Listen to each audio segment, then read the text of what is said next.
अच्छा, question number 8। तो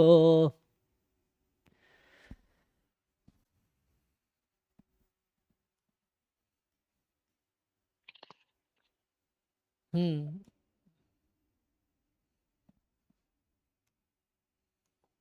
तो ये कह रहा है आपसे कि consider the sequence p N x of polynomials in r with real coefficient such that p not x zero है, पी वन एक्स एक्स है, p n plus one x is this one. Okay, the dimension of linear span.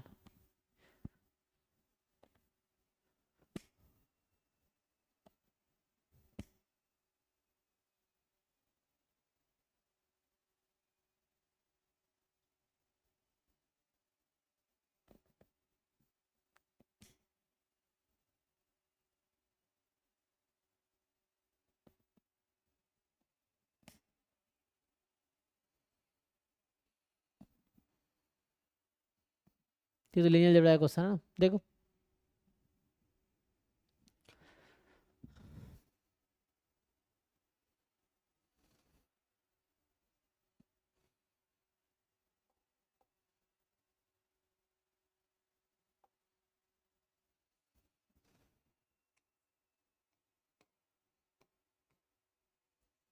और यहाँ से निकालो जरा, P not P one पता है आपको, पी टू यहाँ से निकालो इस इक्वेशन से। सो पी टू एक्स यहाँ से कितना आएगा, two time p one minus p not तो जीरो है, तो टू टाइम पी वन हो गया ये। और ऐसे ही पी थ्री निकालोगे तो कितना आएगा, बताओ भाई। You find P three is two time P two minus P one, right. 3x। So four minus X, three X, ठीक है। एंड पी फोर एक्स कितना आएगा, 4x। So two time, okay. So इसका मतलब है समथिंग टाइम एक्स ही आएगा ना। You know, two vectors are dependent if and only if they are multiple. So कहने का मतलब जैसे x है, यहाँ 2x है, 3x हाँ, यहाँ है पे सर pnx nx आ रहा है। है ना। सो अच्छा, यहाँ से आपने निकाल दिया। So P N X is actually N X. अच्छा, पैटर्न मिल गया आपको, ओके। सो यू हाँ। Got the pattern. सो यहाँ से ये समझ आया कहाँ तक जाएगा, ये एट एक्स तक जाएगा। दे आर ऑल डिपेंडेंट, है ना। X, two X, three X, four X, five, they are all dependent because they are constant multiple. So two vectors are dependent if, मतलब if they are constant multiple of each other they are dependent.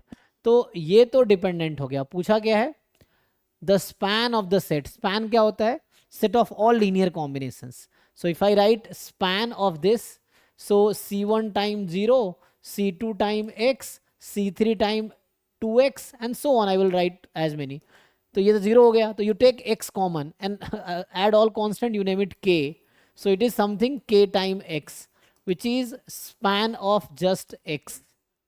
I means what is dimension of singleton x?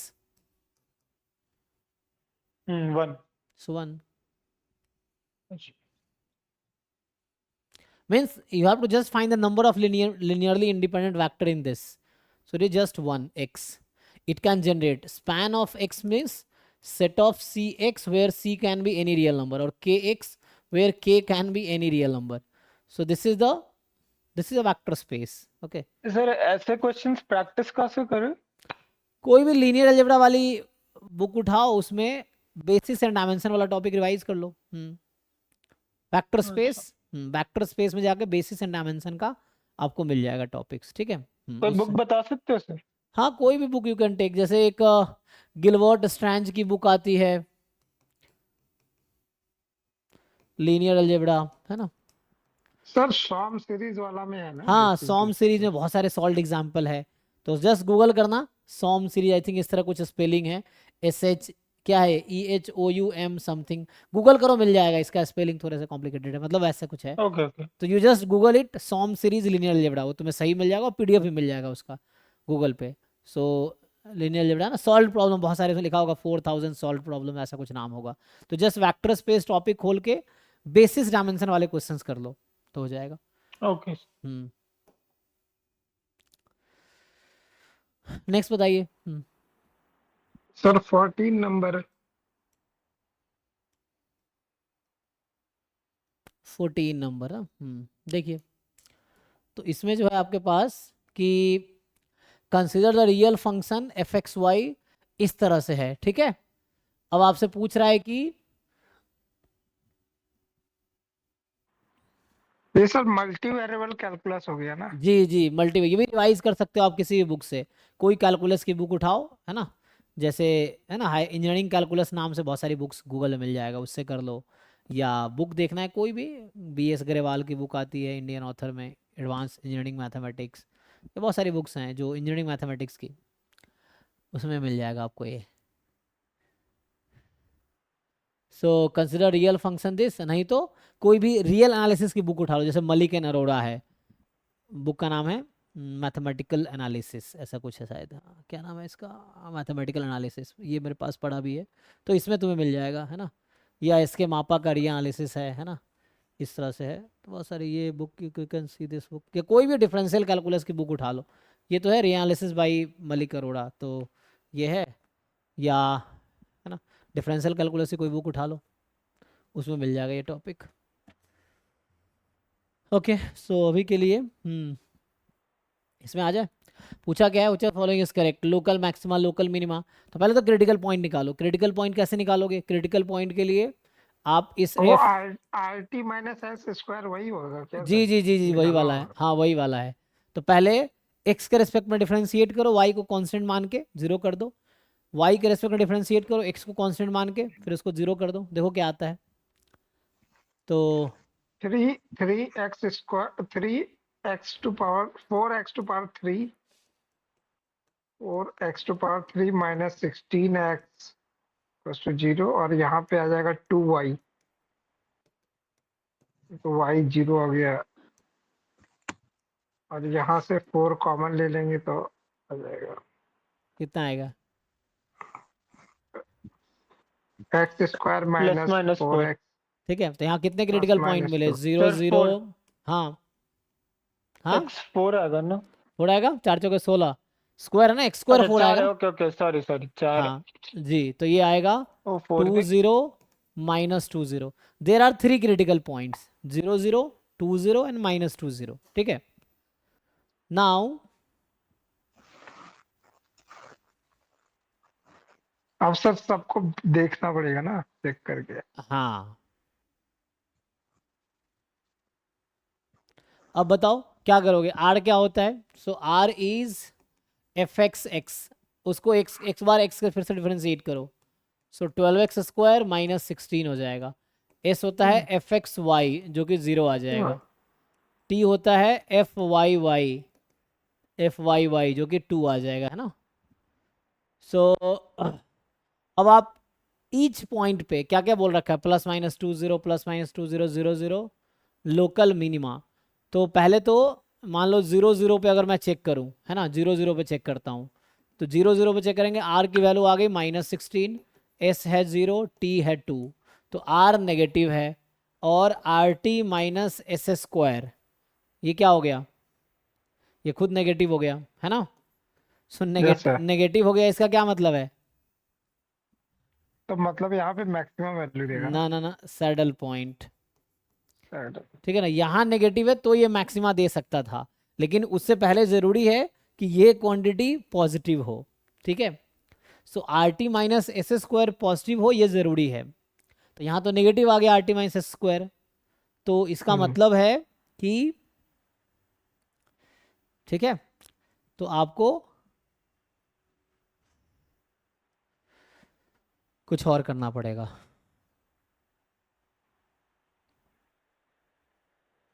इसको यहाँ रख देते हैं,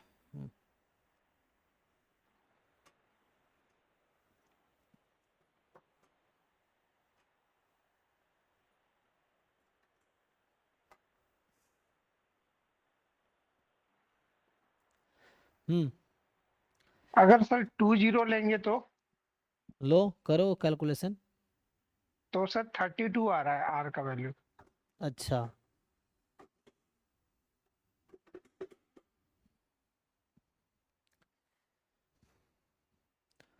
सो are का value 32 आ जाएगा, ठीक है, तो अब देखो, अब ये तो आउट हो गया, मिनिमा नहीं होगा, सैडल पॉइंट मतलब होता है inflection point, neither maxima nor minima, और दूसरे पॉइंट पे चेक करो, +-2 पे अब चेक करते हैं, तो एट 32 आ जाएगा सर आर का वैल्यू। आर का वैल्यू 32, ठीक है, एस का वैल्यू 0 है, टी का वैल्यू 2 है, तो are T minus S square positive हो गया, तो ये पॉजिटिव है और आर भी पॉजिटिव है, पॉजिटिव है मतलब मिनिमा है, तो मिनिमा होगा, लोकल मिनिमा, तो मिनिमा प्लस सही है। माइनस 2 में लोकल मिनिमा हो जाएगा। हाँ, और मैक्सिमा गलत है, दोनों गलत है, ठीक है। तो ए सही है आपका, लोकल मिनिमा। ओके बहुत जी। बेसिक था ना सर, मतलब हाँ इसका। मतलब थोड़ा सा मैं रिजल्ट जानना है, मैं तुम्हें बता देता हूँ जिन लोगों को आइडिया नहीं है। जैसे बताया ना, are T minus S square positive हो एंड आर भी पॉजिटिव हो, तो वो लोकल पॉजिटिव है तो मिनिमा होगा। और अगर okay. Are T minus square positive हो और आर नेगेटिव हो, तो ये लोकल मैक्सिमा होगा, ये थ्योरम है। फिर are T minus S square negative हो जाए तो ये सैडल पॉइंट, मतलब नाइदर मैक्सिमा नॉर मिनिमा। और अगर are T minus S square zero हो जाए तो टेस्ट फेल्स, मतलब नो कंक्लूजन, कुछ नहीं कह सकते, तो तुम्हें डेफिनेशन से चेक करना पड़ेगा, ठीक है ना। तो ये वाला तरीका है टू वेरिएबल कैलकुलस में, क्रिटिकल पॉइंट निकालना है, उस पर ये वैल्यू आपको लगानी है। नेक्स्ट बताइए। क्वेश्चन 15। सो 15 कह रहा है आपको क्या, signal needs to be transmitted from source A to destination D either through switch B or switch C. The probability of link failure that are given in the following table. A से B failure होगा 0.2, B से D 0.2, A to C 0.3, C to D 0.1. The probability that the signal will reach destination. So signal needs to be transmitted from source A to D either through B or C. अच्छा तो A है, इससे या तो B जाना है या C, और एट द एंड ये डी जाएगा, यही है जी, ऐसा कुछ कहना चाह रहा है, देख लो। द प्रोबेबिलिटी द लिंक हाँ failure can given in the following table. तो ए से बी फेलियर, फेलियर की बात कर रहा हूँ, A to B failure 0.2, B to D failure 0.2 failure है, A to C failure 0.3 and C to D failure 0.1। ये टोटल प्रोबेबिलिटी है सर। हाँ, ना ये टोटल नहीं है, टोटल नहीं ये जस्ट एक पॉइंट पे है ना। जैसे ए से बी फेल होने की 0.2 है, तो पास होने की 0.8 हो जाएगी, ठीक है ना। तो मैं अगर ब्लैक से लिखूं तो सिग्नल जाने की ये है, जाने की ये है, जाने की ये है, ठीक है। नहीं, आई मीant इस क्वेश्चन में टोटल प्रोबेबिलिटी थ्योरम लगेगा। अच्छा अभी देखते हैं क्या है। The probability that okay. Signal will reach destination, तो मान लो ये इवेंट, इसको मैं ए बोल देता हूँ, तो प्रोबेबिलिटी ऑफ, या कुछ नया नाम दे दो, जरूरी नहीं ए, इवेंट ई दे दो, फॉर एग्जांपल ई। सो ई मतलब एट द एंड वो पहुंच रहा है डेस्टिनेशन पे, इसका क्या मतलब है, क्या क्या पॉसिबिलिटी है कि या तो, है ना, इस रास्ते से जा रहा है या इस रास्ते से जा रहा है, सोचो अब। तो इस रास्ते जाने की क्या प्रोबेबिलिटी है, ए से बी जाने की 0.8, जाने की, फेलियर की नहीं, और बी से डी जाने की 0.8, और ए से सी जाने की 0.7, सी से डी जाने की 0.9, है ना। तो या तो इस रास्ते से जाएगा या इस रास्ते से, क्या हो सकता है, दोनों से जा सकता है। तो माइनस, ठीक है ना, माइनस क्यों कर रहा हूं, क्योंकि हमने दोनों अलग अलग काउंट किए ना, मतलब मतलब यूनियन है। सपोज ये हमारा E1 है, लेट से E1 इवेंट है, ये E2 इवेंट है, तो हमने भी निकाला, और E is something like E1 union E2, या तो E1 के थ्रू, E मैं इसको बोल रहा हूँ, या तो E1 के थ्रू जाएगा या E2 के थ्रू जाएगा, ये दोनों के थ्रू जा सकता है ना, क्योंकि क्या है यहाँ पे सिग्नल है ना, क्या बोला है, a signal needs to be transmitted from source A to D either through this और थ्रू दिस, क्या एक ही होगा या दोनों हो सकता है ना। तो माइनस क्या होगा, E1 इंटरसेक्शन E2, कि इससे भी जाए, इससे तो मल्टीप्लाई कर दो। तो इंटरसेक्शन में क्या इंडिपेंडेंट है दोनों, हाँ, तो इंटरसेक्शन में, तो इंटरसेक्शन में है, हाँ इंडिपेंडेंट है, कोई दिक्कत नहीं, तो ये मल्टीप्लाई कर दो, 0.8 इंटू 0.8 इंटू 0.7 इंटू 0.9, बताओ कितना आएगा।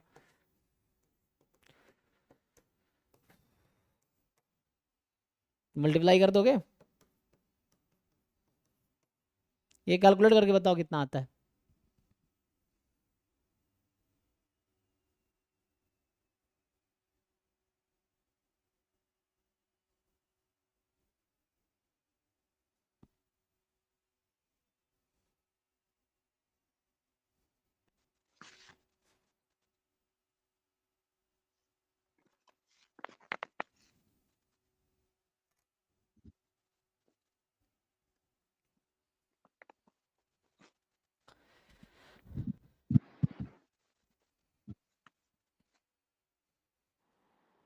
सर ये आ रहा है समथिंग 0.87। अच्छा 0.87। ओके तो एक मिनट लाइट रख देता हूं।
ठीक है जी। हाँ तो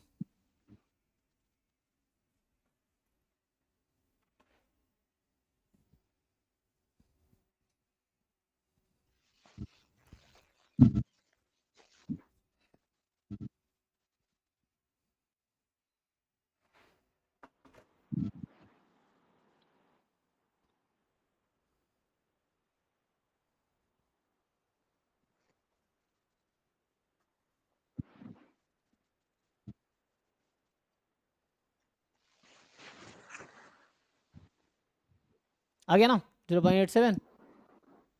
तो ये आ यस सर। जाएगा, ठीक है। अच्छा सर ये पेपर पता नहीं इनकम्प्लीट ही दिया है, किसी के पास पूछिए तो है क्या वो टोटल कंप्लीट? अच्छा तो ये इसमें मतलब 15 क्वेश्चन ही था क्या? हो सकता है 15 ही पूछा हो नहीं इस बार, ऐसा तो नहीं है? नहीं सर, क्वेश्चन 30 था लेकिन इन्होंने पीडीएफ में हाँ वेबसाइट कम पे 15 कर ही दिया। अपलोड किया होगा इसलिए हमें 15 ही मिला। ऐसे वालों ने गलत अपलोड किया। हाँ वही, क्योंकि 15 ही अपलोड किया होगा उन्होंने इसलिए लोगों के पास 15 ही है।